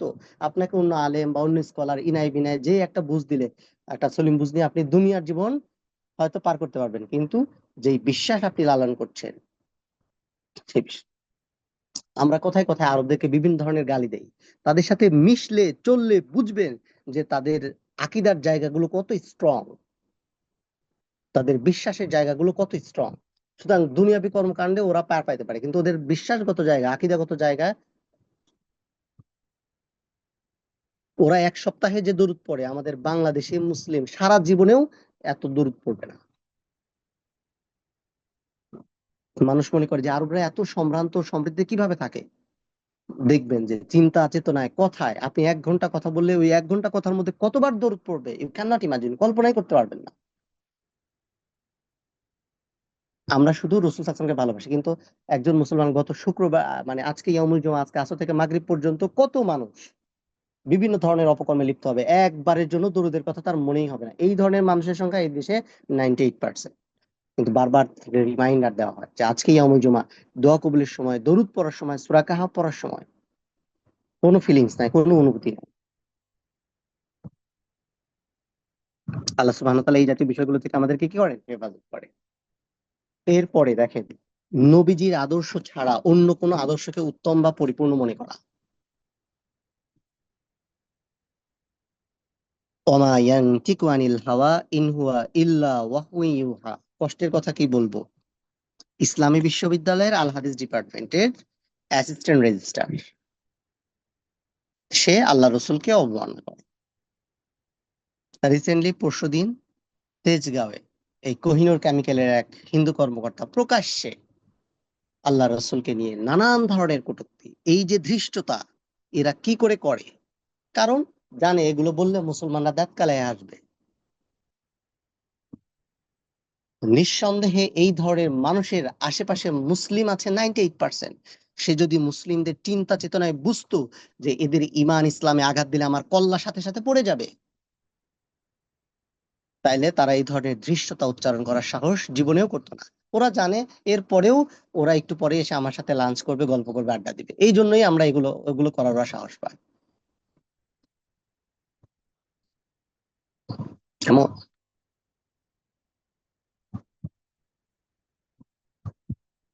এই জন্য আমাদের এই নেশা, আমাদের চালচলন, আমাদের চলাফেরা দেখে যেন ওরা বুঝে যে আমরা আমাদের দিনের ব্যাপারগুলোতে কতটা সিনসিয়ার। এর আগে আমি বলেছিলাম লাভ জিহাদ নামে একটা ইস্যুজ আছে। এই যে হিন্দু মহাজোটের নাম শুনছি, হ্যাঁ, এই লোকটারে দেখলে কত ভালো মনে হয়, কিন্তু তাদের একটা গোপন এজেন্ডা হচ্ছে যে হিন্দু ছেলেরা মুসলিম ছেলেদের সাথে অবৈধ রিলেশনশিপ তৈরি করে তাদের মধ্যে এই হিন্দু সন্তানদের বীজ বপন করে, তাদের টেন্ডেন্সি, এটা তারা লাভ জিহাদ নাম দেয়। এবং এইগুলো করার জন্য তাদেরকে ফাইন্যান্স করা হয়, তাদেরকে ইনফ্লুয়েন্স করা হয়, তাদেরকে বুদ্ধি দেওয়া হয়। আর আমাদের মুসলিম মেয়েরা না বুঝে তাদের সাথে এইভাবে সম্পৃক্ত হয়, তাদের সাথে এই ধরনের রিলেশনশিপে চলে যায়। এই ধরনের ঘটনা আপনার কাছে নতুন মনে হতে পারে, কিন্তু বাংলাদেশে রিসেন্ট বছর মানে লাস্ট ইয়ারে এই ধরনের ঘটনা প্রায় হাজারের কাছাকাছি, হাজারের কাছাকাছি। এই সাহস তারা কোথায় পায়, এই স্পর্ধা কোথায় পায়? কারণ আমাদের মুসলিম সমাজের ছেলে মেয়েরা তাদের সাথে এভাবেই মিশে, এ তাদের ক্লাসমেট। আমরাও মনে করি ফ্রেন্ডদের সাথে তো মিশতেই পারে। তারা কত খারাপ চিন্তা করে মুসলিমকে। রিসেন্টলি ভারতের ঘটনা থেকে তো নিশ্চয়ই রিয়েলাইজ করছেন যে প্রত্যেক হিন্দুর চিন্তা চেতনা তাদের সামাজিক যোগাযোগ মাধ্যমে ফুটে উঠছে যে মুসলমানদেরকে তারা কত বড় শত্রু মনে করে, আপনি তাদেরকে বন্ধু মনে করে বসে আছেন। এই জন্য নবী মোহাম্মদুর রাসূলুল্লাহ সাল্লাল্লাহু আলাইহি ওয়াসাল্লাম এর আদর্শ ছাড়া অন্য কোনো আদর্শকে কেউ যদি উত্তম মনে করে বা পরিপূর্ণ মনে করে বা সাফিসিয়েন্ট মনে করে, তাইলে তার ঈমান সাথে সাথে শেষ। ওমা ইয়ানতিকু আনিল হাওয়া ইন হুয়া ইল্লা ওয়াহয়ুন ইউহা। আল্লাহ রাসূল সাল্লাল্লাহু আলাইহি ওয়াসাল্লাম প্রবৃত্তি থেকে কোনো কথা বলেন না, সুতরাং তিনি যা বলেন সেটা তার কাছে ওহী আসে, এরপরেই তিনি বলেন লাকাদ কানা লাকুম ফি রাসূলিল্লাহি উসওয়াতুন হাসানা ইন্নাকা লাআলা খুলুকিন আযীম। আল্লাহ রাসূল সাল্লাল্লাহু আলাইহি ওয়াসাল্লামের ব্যাপারে অসংখ্য আয়াত যে কোরআন সার্টিফাই করছে। সুতরাং আল্লাহ রাসূল সাল্লাল্লাহু আলাইহি ওয়াসাল্লামের চারিত্রিক ব্যাপারে যে সকল বিষয়ের প্রশ্ন তৈরি হয়, এই ধরনের বিষয়গুলো মুসলিম কমিউনিটিতে ছড়িয়েছে। ওই যে শুরুতেই যে বলেছিলাম যে পেইড কিছু এজেন্ট ছিল, পেইড কিছু স্কলার ছিল, এটা তাদের মেইড। তারা এই ধরনের কাজগুলো করে মুসলিম সমাজে কিছু ইনফরমেশন তৈরি করেছে। আল্লাহ রসুল সাল্লাল্লাহু আলাইহি ওয়াসাল্লামের চারিত্রিক বিভিন্ন বিষয় নিয়ে বলেন তো, আল্লাহ রসুল সাল্লাল্লাহু আলাইহি ওয়াসাল্লাম খাদিজা রাদিয়াল্লাহু তাআলা আনহার ইন্তেকালের পরে যতগুলো বিবাহ করেছেন, কোথায় তার সন্তান আছে? কোথায় কি আছে আল্লাহ রসুল সাল্লাল্লাহু আলাইহি ওয়াসাল্লামের? আয়েশা সিদ্দিকা রাদিয়াল্লাহু তাআলা আনহাকে নিয়ে অনেক কথা হয়। আপনি চিন্তা করেন যে আপনার বন্ধু তার বোনকে আপনার সাথে বিবাহ দিবে, এই রকম চারিত্রিক সততা আপনি অর্জন করতে পারছেন কিনা। ওই রকম সময়ে সিদ্দিক আকবর হযরত আবু বকর রাদিয়াল্লাহু তাআলা আনহু বুঝেছিলেন তার কলিজার টুকরাকে শুধুমাত্র সাইয়্যিদুল কাওনাইন নবী মুহাম্মদ রাসূলুল্লাহ সাল্লাল্লাহু আলাইহি ওয়াসাল্লামের কাছে দিলেই সে সেফ থাকবে, সিকিউর থাকবে। কোন সময় বিবাহ দিয়েছিলেন আল্লাহ রসুলের কাছে? যে সময় সমাজে কোনো বিবাহ প্রথা ছিল না, যে সময় নারী ছিল শুধুমাত্র ভোগ্যপণ্য, তাদেরকে একাধিকভাবে বিভিন্নভাবে লাঞ্ছিত করা হতো, যেই সমাজে মা ছেলের মধ্যে ব্যভিচার হতো, সেই সমাজে সিদ্দিক আকবর রাদিয়াল্লাহু তাআলা আনহু বুঝেছিলেন যে আল্লাহ রসুল সাল্লাল্লাহু আলাইহি ওয়াসাল্লামের কাছে দিলে আর যাই হোক এই মেয়ের জীবন সেফ থাকবে, সিকিউর থাকবে। আল্লাহ রসুল কোন উদ্দেশ্যে বিয়ে করেছিলেন, কেন কি করেছিলেন, সেই বিয়ে করে আল্লাহ রসুল কি করেছে? তাহলে তো আল্লাহ রসুল সাল্লাল্লাহু আলাইহি ওয়াসাল্লামের পরবর্তী প্রত্যেকটা সংসারে সন্তান থাকতো বা আরো অনেক কিছু হতো, যেটা আমরা দুনিয়াবি চিন্তা করি নর্মাল। সুতরাং এই ধরনের যে প্রোপাগান্ডা গুলো আছে এবং প্রোপাগান্ডার যে ইনস্ট্রুমেন্ট গুলো আছে, এই ইনস্ট্রুমেন্ট তো আপনি কোথাও খুঁজে পাবেন না যে কোনো মুসলিম স্কলারের, কোনো আমাদের সালাফি দুঃখিত আমাদের কোনো সালাফদের বই লেখা আছে, কোন সত্যিকারের ইসলামিক স্কলারের বইতে এই ধরনের কোনো ইনফরমেশন আছে? আমরা বলছি যে রাসূল সাল্লাল্লাহু আলাইহি ওয়াসাল্লাম 6 বছর বয়সে বিবাহ করছেন, কোথায় আছে, কোন হাদিসে, কোন কিতাবে, কোথায় আছে? 9 বছরের ব্যাপারে একটা ইনস্ট্রুমেন্ট পাওয়া যায়। দেখেন রিসেন্টলি বাংলাদেশে এই যে পালায় যাওয়ার যেই কয়েকটা ঘটনা ঘটছে, কার বয়স 9 বছর, কার বয়স 10 বছর। That's the issue. এই জন্য যে নবীজির আদর্শ ছাড়া অন্য কোনো আদর্শকে যদি কেউ উত্তম মনে করে, পরিপূর্ণ মনে করে, তাহলে তার ইমান থাকবে না। সুতরাং এই জায়গা থেকে যদি মুসলমানদের দূরে রাখতে হয়, সুতরাং তাদের টেন্ডেন্সি হচ্ছে রাসূল সাল্লাল্লাহু আলাইহি ওয়াসাল্লামের বিভিন্ন বিষয়গুলো নিয়ে মানুষের মধ্যে সন্দেহ সংশয় তৈরি করো, এবং একটা পর্যায়ে মুসলিম কমিউনিটি এই বিশ্বাস তাদের মধ্যে নিয়ে আসতে চেষ্টা করে, যাতে তারা তাদের বিশ্বাসগুলোর মধ্যে কি হয়, সন্দেহ তৈরি হয়, আপনাকে কোনো জায়গা থেকে দূরে নিয়ে যাবে। এটার পেছনে সবার আগে কি করতে হবে, আপনার বিশ্বাসটাকে নড়বড়ে করে দিতে হবে, নড়ে চড়ে দিতে হবে। যখনই আপনার বিশ্বাসটা নড়ে যাবে, আপনার বিশ্বাসটা দুর্বল হয়ে যাবে, তখনই এই জায়গা থেকে আপনাকে নিয়ে যাওয়াটা কি হবে, সহজ হবে। সুতরাং শরীফ স্যারের ক্লাসে যাওয়া যাবে না, আগে কি করো, তার চারিত্রিক, তার চরিত্রে কালিমা লোপন করো, এরপরে তো যা বলা যাবে তখন সেটা সেটা সহজ। আল্লাহ রসুল সাল্লাল্লাহু আলাইহি ওয়াসাল্লামের এই বিভিন্ন বিষয়গুলো নিয়ে কথা বলা আজকেই না, যুগে যুগে, এইটা রাসূল সাল্লাল্লাহু আলাইহি ওয়াসাল্লামের ইন্তেকালের পর থেকে শুরু হয়েছে, এই মুসাইলামাতুল কাজ্জাব থেকে শুরু, কিয়ামত পর্যন্ত চলতে থাকবে। সুতরাং যে যার ব্যাপারে আল্লাহ রসুল সাল্লাল্লাহু যার ব্যাপারে আল্লাহ সুবহানাহু ওয়া তাআলা বলেছেন ইন্নাকা লাআলা খুলুকিন আযীম, লাকাদ কানা লাকুম ফি রাসূলিল্লাহি উসওয়াতুন হাসানাহ, রাসূল সাল্লাল্লাহু আলাইহি ওয়াসাল্লাম নিজে বলেছেন বুইসতু লিউতাম্মিমা মাকারিমাল আখলাক, আমি আসছি মানুষের চারিত্রিক সৌন্দর্যকে পরিপূর্ণতা দেওয়ার জন্য। সুতরাং তার আদর্শের ব্যাপারে মানুষ যদি ন্যূনতম কোনো খারাপ চিন্তা করে, তার ঈমান থাকবে না। আল-ইয়াওমা আকমালতু লাকুম দীনাকুম ওয়া আতমামতু আলাইকুম নি'মাতি ওয়া রাদিতু লাকুম ইসলাম দীনা। আল্লাহ রাসূল সাল্লাল্লাহু আলাইহি ওয়াসাল্লামের এই শরীয়তকে পরিপূর্ণ করে দেওয়া হয়েছে, এবং সূরা মাইদার এই আয়াতের মাধ্যমে আল্লাহ সুবহানাহু ওয়া তাআলা স্পষ্টভাবে মুসলমানদের জানাচ্ছেন যে এই জায়গায় কোনো ধরনের কোনো উইকনেস নাই, কোনো ধরনের কোনো দুর্বলতা নাই। যদি কোনো দুর্বলতা তোমার মনের মধ্যে তৈরি থাকে, তাহলে সেটা তোমার বিশ্বাসের সমস্যা, তোমার ঈমানের সমস্যা, তোমার আকীদার সমস্যা। এর আগেও আমি বলেছি, এক সময় কোন একটা আহ বৈঠকে আমি সৈয়দ কামালউদ্দিন জাফরি হাফিজাল্লাহর সান্নিধ্যে ছিলাম, তো তিনি একজন আলেম বলছেন যে আমি এই সমস্যা কোথায় পাবো, তো উনি এভাবে বলছেন, আরে গাধা, কোরআনে আল্লাহ কি বলছে, তিবিয়ানান লিকুল্লি শাইইন, তোর যা দরকার সব কোরআনে আছে, তুমি যদি না খুঁজে পাও কোরআনে, তাহলে তুমি হতভাগা, এটা তোমার ব্যর্থতা। তুমি আলেম বলো, তুমি নিজেকে স্কলার দাবি করো, তুমি কোরআনে এই সমস্যার সমাধান খুঁজে পাচ্ছ না, এই ব্যর্থতা তোমার। আল্লাহ বলছেন তিবিয়ানান লিকুল্লি শাইইন, যত সমস্যা আছে সব সমাধান আল্লাহ কোরআনে দিয়েছে। আর খুঁজে পাও না, এটা তোমার ব্যর্থতা। কিভাবে আমাদের ব্যর্থতা? ছোট্ট একটা গল্প বলি, দেখেন, আপনারা রিসেন্টলি নিশ্চয়ই শুনেছেন যে গাজার একটা অংশ ইতিমধ্যেই ইসরায়েলের হস্তগত হয়ে গেছে, এবং তাদের এটাই আসলে প্ল্যান ছিল যে গাজাটাকে 2 ভাগে ভাগ করা। তো তদুপরি সেখানে ইসরায়েলের এই যে প্রেসিডেন্ট নেতানিয়াহু, সে আসছে, হাস্যোজ্জ্বল ছবিগুলো ইন্টারনেটে ভাসছে।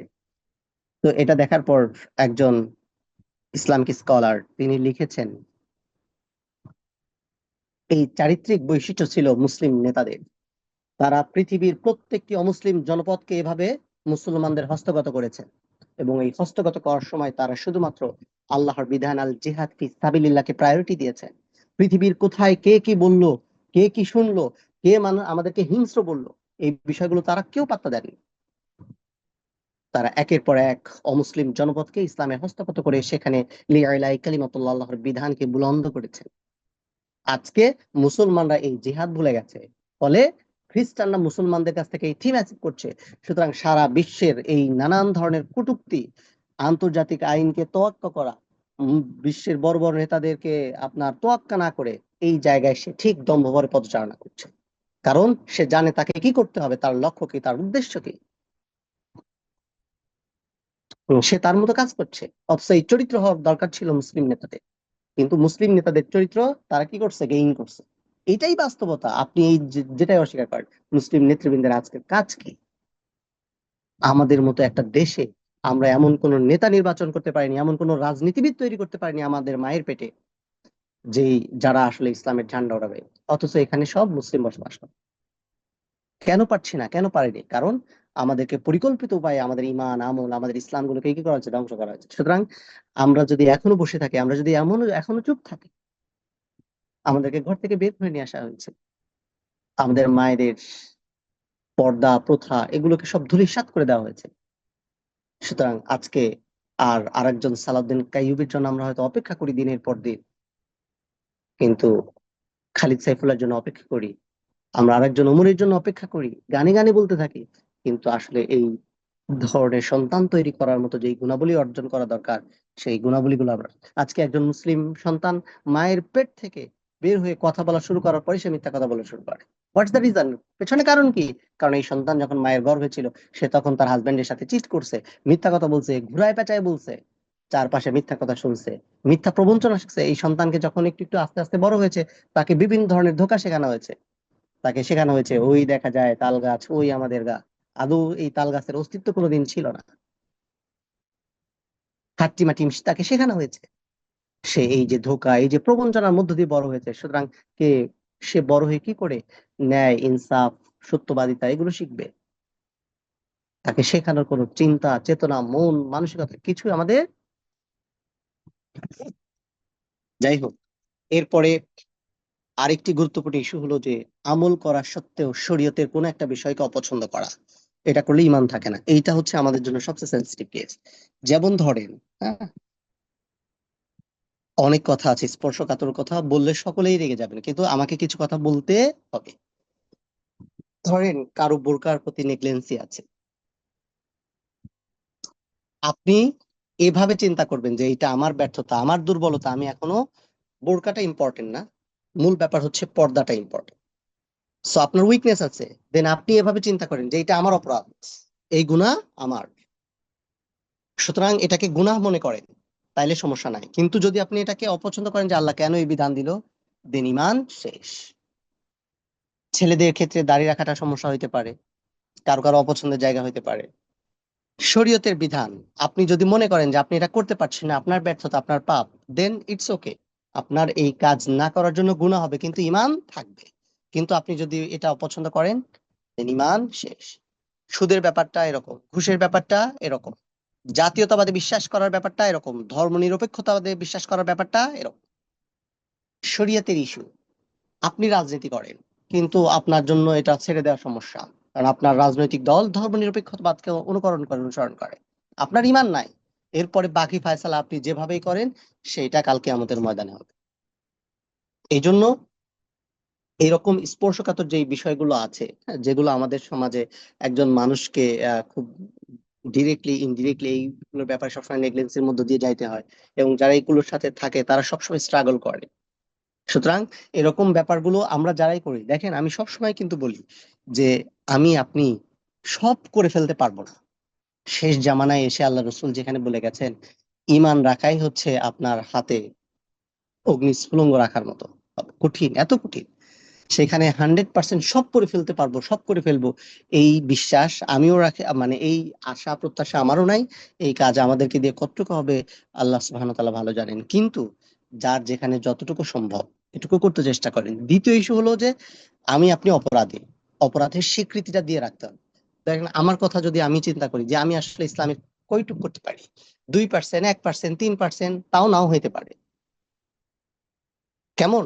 সুতরাং আমি ভুল আছি, আমি অপরাধী আছি, আমি ইসলামের এই কাজ করতে পারছি না, এই বিশ্বাসটা থাকতে হবে, তাহলে অ্যাটলিস্ট ইমানটা বাঁচবে। আর ইমানটা যদি বাঁচে কোনো রকমে, আর এই অবস্থায় যদি ইন্তেকাল করতে পারি, তাহলে অন্তত জান্নাত নিশ্চিত। সুতরাং ইমান বাঁচানোর স্ট্রাগল, ইমান বাঁচানোর লড়াইয়ে আমাদেরকে সবসময় অ্যাক্টিভ থাকতে হবে। আমলের বিষয়ে আল্লাহ সুবহানাহু ওয়া তাআলা মাফ করবেন। একটু আগেই তো শুনলেন, ইন্নাল্লাহা লা ইয়াগফিরু আন ইউশরাকা বিহি ওয়া ইয়াগফিরু মা দুনা যালিকা লিমান ইয়াশা। আমল কম বেশি যাই হোক, আল্লাহ চাইলে মাফ করে দেবেন। ইস্তেগফারের রাস্তা তো খোলা আছে। কোরআনে এত বারবার কেন ইস্তেগফার করা হয়েছে? কেন আল্লাহ সুবহানাহু ওয়া তাআলা রাসূল সাল্লাল্লাহু আলাইহি ওয়াসাল্লামের মারফত আমাদেরকে দিনে কমপক্ষে 70 বার ইস্তেগফার করার নির্দেশনা দিয়েছে? কারণ আমরা দিনে 70-80 বার ভুল করবো, এটা খুবই স্বাভাবিক একটা কিছু। সুতরাং ইস্তেগফার করুন। তো এই জায়গাগুলোতে যেন আমাদের ইস্যুস গুলোটা একদম স্ট্রেইট ফরওয়ার্ড থাকে। শরীয়তের কোনো বিষয় আমার জন্য পালন করা কষ্টকর হতে পারে, বিভিন্ন কারণে হতে পারে। কারণ ইসলাম এমন একটা বিষয়, যে বিষয়টা সার্বজনীন। আপনি ব্যক্তি একা পরিপূর্ণ ইসলাম কখনো ক্যারি করতে পারবেন না। এটার সাথে সমাজের সম্পৃক্ততা আছে, এটার সাথে রাষ্ট্রের সম্পৃক্ততা আছে, এটার সাথে পরিবারের সম্পৃক্ততা আছে। আপনি চান না আপনার দেবর বাসায় থাকুক, কিন্তু যদি এটা আপনি পরিবারে বলেন, আপনার পরিবারই থাকবে না। 90% পরিবার শুধু এই কারণে ভেঙে যাবে। আপনার হাজবেন্ড আপনার দেখতে পারবে না, বা আপনার মা আপনার দেখতে পারবে না, আমার ছেলে যাইতে পারবে না, ইত্যাদি ইত্যাদি। দেখেন কত কঠিন পরিবার, যে সিম্পলি আমি, আমার ভাই ঢাকায় থাকে, আমি তাকে আমার বাসায় আসতে দেই না। আমার বাবা মা এটা জানে, তাদের এই ব্যাপারে কোনো আক্ষেপ নাই। কিন্তু আমার শ্বশুর বাড়ির লোকজনের কোনো রিলেটিভ আমার বাসায় আসবে, এবং আমি যখন নিষেধ করি যে কোন ছেলে মানুষ আমার বাসায় আসতে পারবে না, তখন তারা এটাতে খুবই কষ্ট পায়। এবং তারা মনে করে যে আমরা আসলে সম্ভবত আত্মীয়তাকে অপছন্দ করছি। এটা তো ফরজ বিধান। আমি আপনার ছোটখাটো বিষয়ের সাথে স্যাক্রিফাইস করতে পারি, কিন্তু এই সব বিষয়ের সাথে কিভাবে আমি স্যাক্রিফাইস করবো? সুতরাং পরিবার চাইলে, পরিবার না চাইলে পরিপূর্ণ ইসলাম কঠিন। সমাজ না চাইলে ইসলাম কঠিন, রাষ্ট্র না চাইলে ইসলাম কঠিন। সুতরাং সব ইসলাম আমি আপনি আমরা সবাই একসাথে করে ফেলতে পারবে, এই আশা করা কিন্তু বোকামি। কিন্তু মনে করতে হবে যে আমি একটা অপরাধ করছি, এটা বাধ্য হয়ে করছি, আল্লাহ তুমি আমাকে মাফ করে দাও। অথবা আমি এখান থেকে বের হইতে আসতে পারছি না, তুমি আমাকে এখান থেকে বের হওয়ার তৌফিক দান করো। কেমন? তাহলে শরীয়তের বিষয় যেটাই হোক, মান তাশাব্বাহা বিকওমিন ফাহুয়া মিনহুম। যদি আমার কোনো কাজ কোনো কাফির মুশরিক বেঈমানের সাথে মানে মিল থাকে, তাহলে আমি তার অন্তর্ভুক্ত। এই জন্য শিয়ারুল ইসলাম যেগুলো আছে, বিশেষ করে পর্দা, দাড়ি, এরকম গুরুত্বপূর্ণ বিষয় যেগুলো আমাদের জন্য, অনেকের জন্যই হয়তো স্পর্শকাতর। সুতরাং আমি আপনাদেরকে তিরস্কৃত করছি না, কিন্তু পরামর্শ দিচ্ছি অন্তত এই কনসেপ্টটা যেন আমরা লালন করি। যে আমি এখনো নিকাব করতে পারছি না, আল্লাহ তুমি আমাকে নিকাব করার তৌফিক দান করো। আমি দায় রাখতে পারছি না, আল্লাহ তুমি আমাকে দায় রাখার তৌফিক দান করো। অথবা আমার এই অক্ষমতা, আমাকে ক্ষমা করো, আমাকে মাফ করো। এই সেন্স যেন আমাদের মধ্যে থাকে। আদারওয়াইজ কিন্তু নামাজ, রোজা, হজ, জাকাত কোনো কাজে আসবে না। একদম পরিষ্কার কথা। দিনের কোনো বিষয় নিয়ে উপহাস করা, যেগুলো নাস্তিকরা করে, যেগুলো এই যে বহুত্ববাদী বিশ্বাসীরা করে। ইভেন মুসলিমদের মধ্যে অনেক বড় কমিউনিটি যারা জিহাদকে নিয়ে এরকম তামাশা করে। এরকম অনেক ইস্যু আছে দিনের যে কোনো বিষয়, যেগুলো শিআরুল ইসলাম, এগুলোকে নিয়ে যদি কেউ তামাশা করে, তাহলে সে কখনো কোনো অবস্থাতেই আর মুমিন মুসলমান থাকতে পারবে না। ওয়ালা ইন সাআলতাহুম লা ইয়াকুলুন্না ইন্নামা কুন্না নাহুদ ওয়া নালআব। যদি তাদেরকে জিজ্ঞেস করা হয় তোমরা কি কথা বলছিলে, তাহলে তারা ঝটপট বলে দেয় আমরা তো কেবল হাসি তামাশা করছিলাম। তাদেরকে বলে দাও তোমাদের হাসি তামাশা কি আল্লাহ তার আয়াত এবং তার রসুলের সাথে ছিল?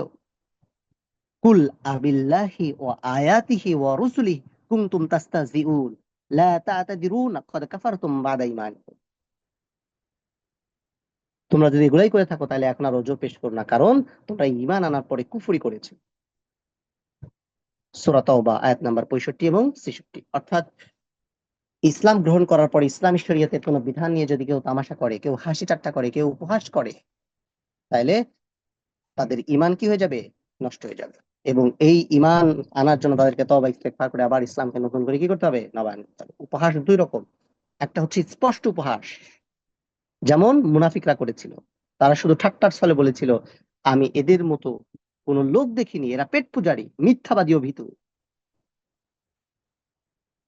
দুই নম্বর হচ্ছে অস্পষ্ট উপহাস, অর্থাৎ আল্লাহর কোরআন বা রাসূলের হাদিস পাঠ করার সময় হাততালি দেওয়া, জিহবা দিয়ে বা ভেংচি কাটা। হ্যাঁ, এগুলো অনেক সময় ইসলামিক কালচার বা ইসলামিক আচার আচরণ অনুষ্ঠানে আমরা করে থাকি।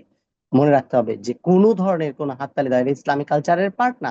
একটা ইসলামী হামনাত শুনে এরপরে হাততালি দেওয়া শুরু করো, কারণ কেউ কনসেপ্ট নাই, এখনো জান না যে এইগুলো উপহাস। এই ধরনের বহু দৃষ্টান্ত আছে যেগুলো পেশ করে শেষ করা যাবে না। কোরআনের তেলাওয়াত হচ্ছে, হট্টগোল করে জেনে না জেনে। ওই যে কোরআন বলছে, ওই যা কুরিয়াল কোরআন ফাস্তামিউ লাহু ওয়ানসিতু লাআল্লাকুম তুরহামুন। কোরআন তেলাওয়াত হচ্ছে, সাথে সাথে চুপ হয়ে যাও। মুসলমান জানেই না যে কোরআন তেলাওয়াত করার সময় এইভাবে হই হুল্লোড় চেঁচামেচি এগুলো করা যায় না।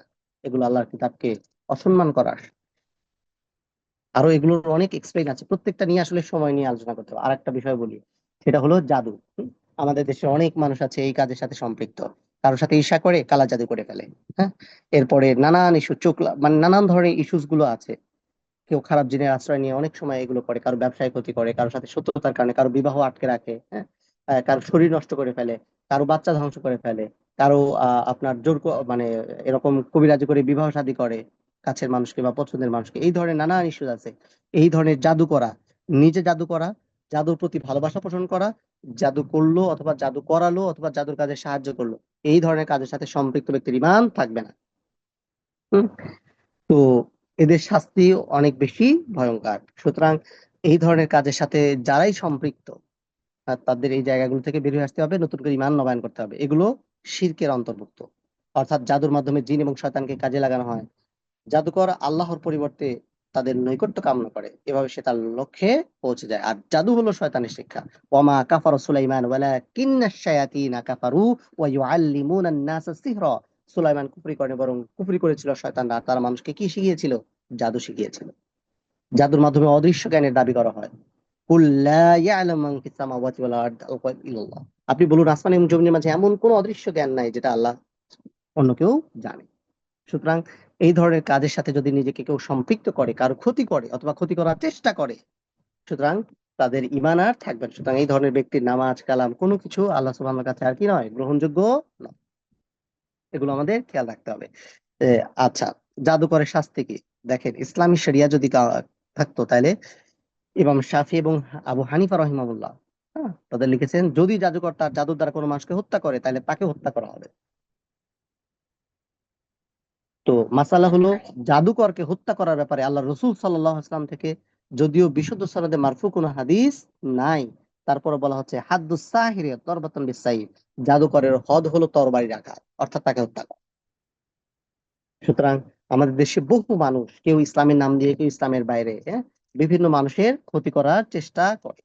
সুতরাং এই জাতীয় বিষয়গুলো সম্পৃক্ত। এরপর আর একটা স্পর্শকাতর আছে বিষয় আছে, সেটা আমরা বলি, সেটা হচ্ছে মুসলিমদের বিরুদ্ধে মুশরিকদের সাহায্য সহায়তা করা।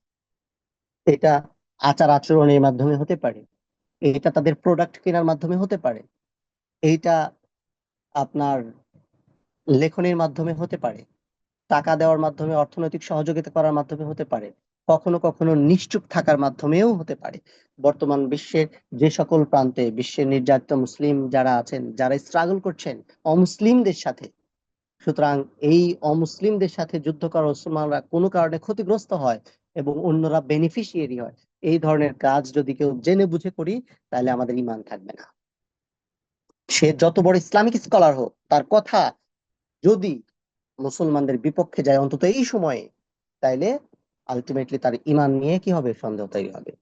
ওমাই ইয়াতাওয়াল্লাহুম মিনকুম ফাইন্নাহু মিনহুম ইন্নাল্লাহা লা ইয়াহদিল কওমাজ জালিমিন।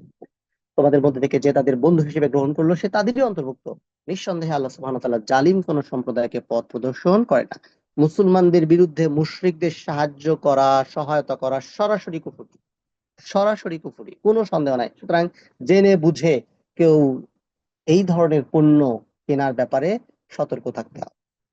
এবং আমাদের লেখনের ব্যাপারে, আমাদের কথার ব্যাপারে মুসলমানদের মধ্যে অনেক ধরনের দুর্বলতা আছে, দুর্বলতা নাই কার মধ্যে। সুতরাং এখন কারো নামাজ নিয়ে, কারো ইমান নিয়ে, দুঃখিত, ইমান এবং ইসলামের বিষয়টা ডিফারেন্ট, কারো ইবাদত নিয়ে, কারো ইবাদতের স্ট্রাকচার নিয়ে কথা বলা সময় এখন না। সুতরাং আমাদের চিন্তা চেতনা, কথা, আচরণ, প্রত্যেকটা ফুট স্টেপ যেন মুমিন মুসলমানদের পক্ষে হয়, মাজলুমদের বিপক্ষে যায় এরকম কোনো কথা, চিন্তা চেতনা অথবা এরকম কোনো ইচ্ছা যেন আমাদের মনের মধ্যে কি না হয়। অনেকেই বলে থাকে এটা তাদের চেষ্টা, নানান ইস্যু, অনেকেই বলে এটা হামাসের এই সেই ইত্যাদি ইত্যাদি, তাদের দুর্বলতা, তারা কেন যুদ্ধ করতে গেল, এই সেই ইত্যাদি ইত্যাদি। ব্যাপারটা হলো যে এতদিন ওরা আছে জন্যই টিকে আছে। খ্রিস্টানদের চাওয়া পাওয়া কি? ইসলামের শত্রুদের চাওয়া পাওয়া কি? থাকো, তুমি তোমার মতো থাকো, তোমার যদি মূল জিনিস আমি নিয়ে নেই, তাহলে তুমি থাকলেই কি আর না থাকলে কি, কি যায় আসে? যে আপনার পরিবার আমার কথা মতো চলে, সুতরাং আপনার বাড়ি দখল করা তো আমার দরকার নাই।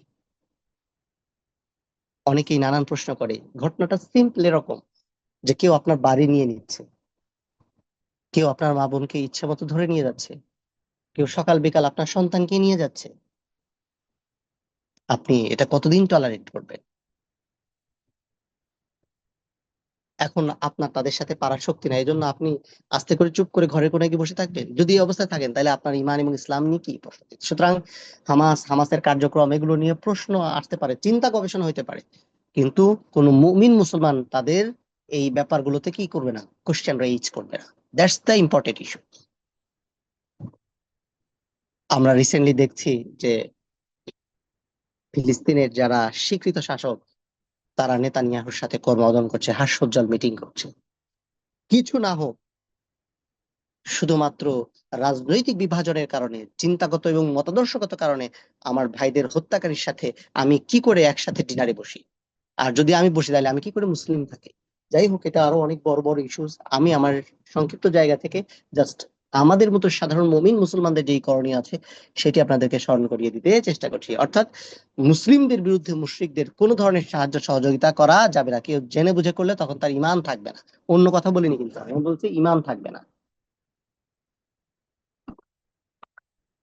আর একটা বিষয় আছে যেটা আসলে ব্যাখ্যা সাপেক্ষ বিষয়, সেটা হচ্ছে এই ধরনের বিশ্বাস রাখা যে কিছু মানুষের জন্য মোহাম্মদ সাল্লাল্লাহু আলাইহি ওয়াসাল্লামের শরিয়া থেকে বের হয়ে যাওয়া বৈধ। যেমন খিজির আলাইহিস সালাতু ওয়াসসালাম মূসা আলাইহিস সালাতু ওয়াসসালামের শরিয়া থেকে বের হয়ে গিয়েছিলেন। এরকম এটা আরো ব্যাখ্যা বিশ্লেষণ সাপেক্ষ ইস্যু। অর্থাৎ মূলত ব্যাপারটা হলো এরকম, যে ব্যক্তি মুশরিকদেরকে কাফির বলল না, কিংবা তাদের কুফরির ক্ষেত্রে সন্দেহ পোষণ করলো, কিংবা তাদের মতবাদকে সঠিক মনে করলো, সেই মূলত কাফির। সুতরাং মোহাম্মদ সাল্লাল্লাহু আলাইহি ওয়াসাল্লামের শরিয়া থেকে বেরিয়ে যাওয়ার সুযোগ রয়েছে, এই বিশ্বাসটা যদি কেউ লালন করে, তখন মূলত সে ইসলাম থেকে বের হয়ে গেল এবং অন্য ধর্মের অনুসারীদেরকে কাফির বলা থেকে বিরত থাকলো, এবং সে ইসলামের ব্যাপারে নিজের দুর্বলতা প্রকাশ করলো। সুতরাং কেউ যদি মনে করে যে প্রয়োজনে বা কোনো কিছু চিন্তা চেতনায় কোনো মানুষের এই শরিয়া থেকে বের হয়ে যাওয়ার সুযোগ আছে, কোনো কৌশলগত কারণেও যদি এরকম কেউ করে, তখন আসলে তার কি ঈমান থাকবে না। অর্থাৎ মুহাম্মদ সাল্লাল্লাহু আলাইহি ওয়াসাল্লামের আনিত যে শরিয়া, সেই শরিয়াটা পরিপূর্ণ। সুতরাং কোন মানুষ এই শরিয়ার বাইরে গিয়ে নিজেদেরকে আর মুমিন মুসলিম হিসেবে পরিচয় দিতে পারবে না। এরপরে সর্বশেষ যেটি বলে শেষ করতে চাই সেটি হচ্ছে আল্লাহর দ্বীনকে উপেক্ষা করা। ওমান আযলামু মিম্মান যুক্কিরা বিআয়াতি রাব্বিহি সুম্মা আ'রাদা আনহা ইন্না মিন ইন্না মিনাল মুজরিমিনা মুনতাকিমুন। সেই ব্যক্তির চেয়ে বড় জালিম আর কে, যাকে তার রবের আয়াত সমূহ দেওয়া, উপদেশ দেওয়া, এরপর সে মুখ ফিরিয়ে নেয়। এরপরে সে আল্লাহ সুবহানাহু ওয়া তাআলা বলেন, নিশ্চয় আমি ইন্না মিনাল মুজরিমিনা মুনতাকিমুন, আমি আল্লাহ সুবহানাহু ওয়া তাআলা এই ধরনের পাপাচারী যারা, তাদেরকে প্রতিশোধ গ্রহণ করব। সুতরাং যাদেরকে দ্বীনের পথে ডাকা হয়, যাদেরকে দ্বীনের বিধান স্মরণ করিয়ে দেওয়া হয়, এরপরে যারা সুম্মা আ'রাদা আনহা, মুখ ফিরিয়ে নেয়, তাদের পরিণতি ভয়ঙ্কর।